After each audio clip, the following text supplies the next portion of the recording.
Aloha and good morning, people, and friends, family, neighbors. I decided to put this little video together to try and be effective in helping uh, reach America and maybe in some way to help the world heal in some way or another. A very good friend of mine, I consider him a brother, sent me an article this morning. I posted something and he asked me to read this, and when I read it, it was profound, it was on point, and I decided to read the article on video for those who maybe can't read and they can get informed, or maybe those who can't even see, at least they can hear.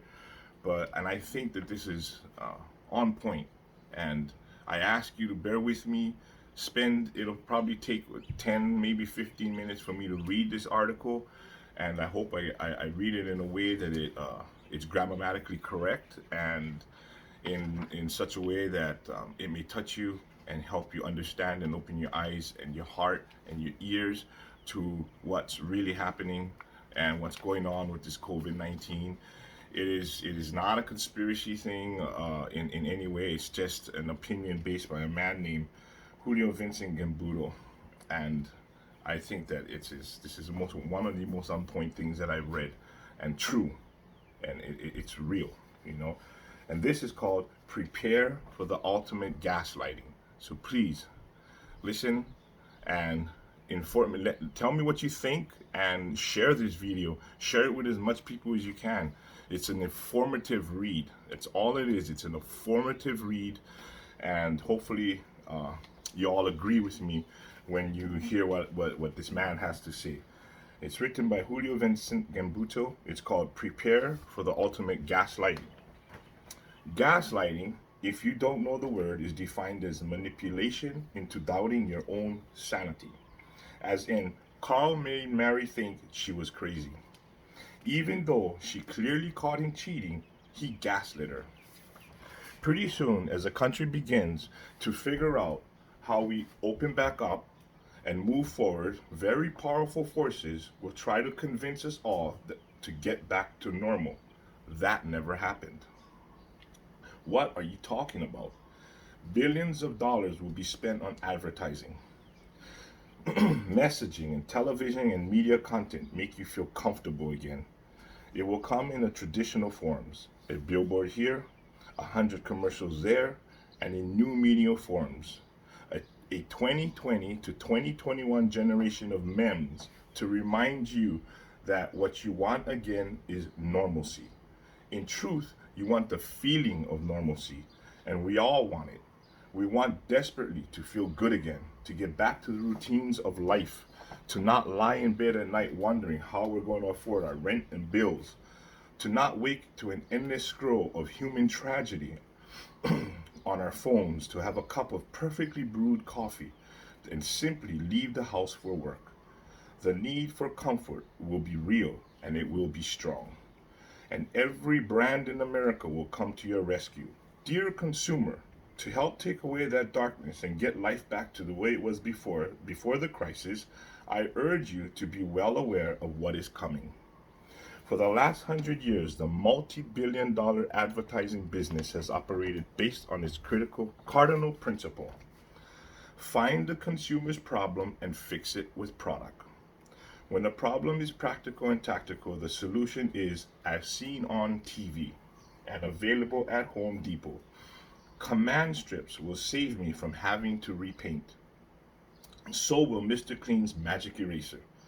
Alpha shelving will get rid of the mess in my closet. The Ring doorbell will let me see who's on the porch if I can't take my eyes off Netflix. But when the problem is emotional, the fix becomes a new staple in your life, and you become a lifelong loyalist. Coca-Cola makes you happy. A Mercedes makes you successful. Taking your kids to Disneyland makes you proud. Smart marketeers know how to highlight what brands can do for you to make your life easier. But brilliant marketeers know how to rewire your heart. And make no mistake, the heart is what has been most traumatized this last month. We are, as a society, now vulnerable in a whole new way. What the trauma has shown us, though, cannot be unseen. A careless Los Angeles has clear blue skies as pollution has simply stopped. In a quiet New York, you can hear the birds chirp in the middle of Madison Avenue. Coyotes have been spotted on the Golden Gate Bridge. These are the postcard images of what the world might be like if we could find a way to have a less deadly daily effect on the planet. What's not fit for a postcard are the other scenes we have witnessed. A healthcare system that cannot provide basic protective equipment for its frontline. Small businesses and very large ones that do not have enough cash to pay their rent for workers, sending over 16 million people to seek unemployment benefits. A government that has so severely damaged the credibility of our media that 300 million people don't know who to listen to for basic facts that can save their lives. The cat is out of the bag. We, as a nation, have deeply disturbing problems. You're right, that's not news. They are problems we ignore every day, not because we're terrible people or because we don't care about fixing them, but because we don't have time. Sorry, we have other shit to do. The plain truth is that no matter our ethnicity, religion, gender, political party, the list goes on, nor even our socioeconomic status as Americans, we share this. We are busy. We're out and about hustling to make our own lives work. We have goals to meet and meetings to attend and mortgages to pay, all while the phone is ringing and the laptop is pinging. And when we get home, Crate and Barrel and Louis Vuitton and Andy Cohen make us feel just good enough to get up the next day and do it all over again. It is very easy to close our eyes to a problem when you barely have enough time to close them to sleep. The greatest misconception among us, which causes deep and painful social and political tension every day in this country, is that we somehow don't care about each other. White people don't care about the problems of Black America. Men don't care about women's rights. Cops don't care about the communities they serve. Humans don't care about the environment. These couldn't be further from the truth. We do care. We just don't have the time to do anything about it. Maybe that's just me, but maybe it's you too. Well, the treadmill you've been on for decades just stopped. Bam! And that feeling you have right now is the same as if you've been thrown off your Peloton bike and onto the ground. What in the holy, quotes, fuck, just happened? I hope you might consider this. What happened is inexplicably incredible. It's the greatest gift ever unwrapped. Not the deaths, not the virus, but the great pause. It is, in a word, profound. Please, don't recoil from the bright light beaming through the window. I know it hurts your eyes. It hurts mine too. But the curtain is wide open.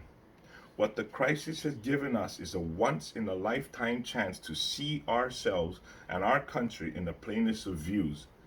At no other time ever in our lives have we gotten the opportunity to see what would happen if the world simply stopped. Here it is. We're in it. Stores are closed. Restaurants are empty. Streets and 6-lane highways are barren. Even the planet itself is rattling less. True story. And because it is rarer than rare, it has brought to light all of the beautiful and painful truths of how we live. And that feels weird, really weird, because it has never happened before. If we want to create a better country and a better world for our kids, and if we want to make sure we are even sustainable as a nation and as a democracy, we have to pay attention to how we feel right now. I cannot speak for you, but I imagine you feel like I do. Devastated, depressed, and heartbroken. And what a perfect time for Best Buy and H&M and Walmart to help me feel normal again.